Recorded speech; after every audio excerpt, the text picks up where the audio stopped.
Not on behalf of the state, Your Honor. No, Your Honor.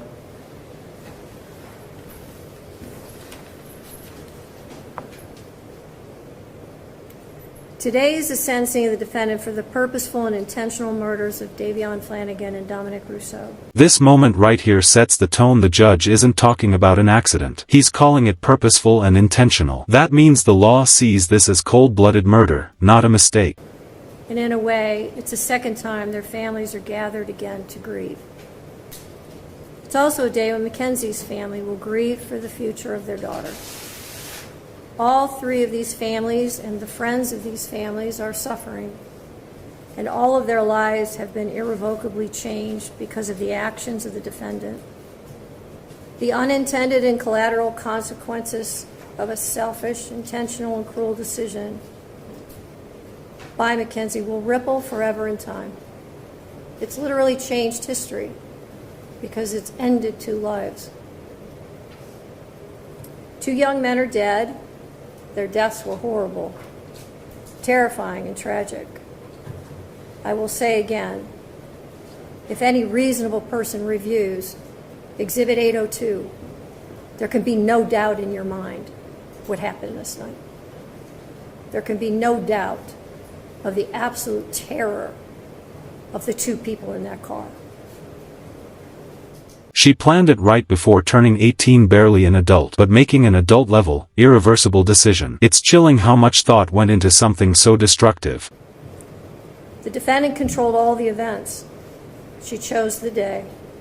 Specifically, she chose a day just before her 18th birthday. She chose to drive the car, the time to drive the car. She chose an obscure, previously scouted route through an industrial parkway. She chose the target to hit and the victims. She chose the means and the method to follow through. And she planned and purposefully executed the events of July 31st, 2022. The review of the evidence supports the factual findings, the forensic testimony, the testimony of the first responders, the testimony of the emergency room doctors who treated the defendant, the testimony of the coroner's medical examiner, the testimony of those who knew the victims and the defendant, and the testimony of the BMV official who provided evidence that not only did the defendant deny any medical condition when applying for her license, which her mother co-signed and attested to, but also that just after the accident, Mackenzie renewed her driver's license and again denied any medical condition. In fact, the defendant was so concerned about driving that, as the state mentioned, during the investigation, she asked if they could just suspend her license for 10 years. It is hard to fathom how a person could be concerned about their driving privileges, having just been responsible for the deaths of two people. There was no medical condition that caused this as an accident. There was no mechanical failure of the car. The record is clear on the facts and the evidence.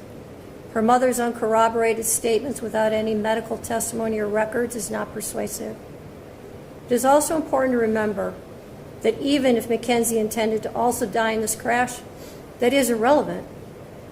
A failed suicide attempt is not a defense to murder. And even in a murder-suicide attempt, when the perpetrator executing the plan survives, the other death or deaths are still murder. There's only one person who's responsible for the pain of everyone in this room, and that person is you, Mackenzie. Nobody else is responsible. This isn't the fault of Dominic's family, or Davion's family, or your family. And I know that each of you have asked your questions to yourselves, what if? What if I had done this or that? The truth of it is, none of us can control the intentions of another. And when there is a purposeful intent to harm or kill someone, it is the perpetrator alone who bears the responsibility for the choice and the consequences and the harm that follows. The difficulty for sentencing today, honestly, is whether or not I believe you should get consecutive sentences. I'm troubled that should I give you a concurrent sentence, that people will believe that somehow I'm being disrespectful to one of the victims. And on the other hand, I have to weigh the punishment. There's a very good likelihood, Mackenzie, that you will spend the rest of your life in prison. That won't be up to me. that will be up to the parole board, and that will be up to you to a great extent. I understand that the pain in this room wants me to impose the harshest sentence, but I don't believe that would be the appropriate sentence, because I do believe that Mackenzie will not be out in 15 years. Concurrent sentences meaning both run at the same time, so she could be out in 15 years. What do you think, fair justice or far too light? Let us know in the comments below.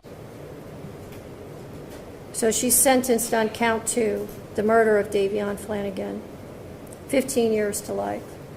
She's sentenced on count 1, the murder of Dominic Russo, 15 years to life, to be served concurrent to each other with credit for time served. I'll waive fines, fees, and costs, and your appellate counsel will be assigned. Are there any questions from the state?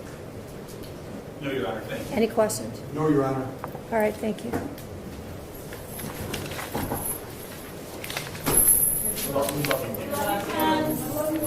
You're innocent.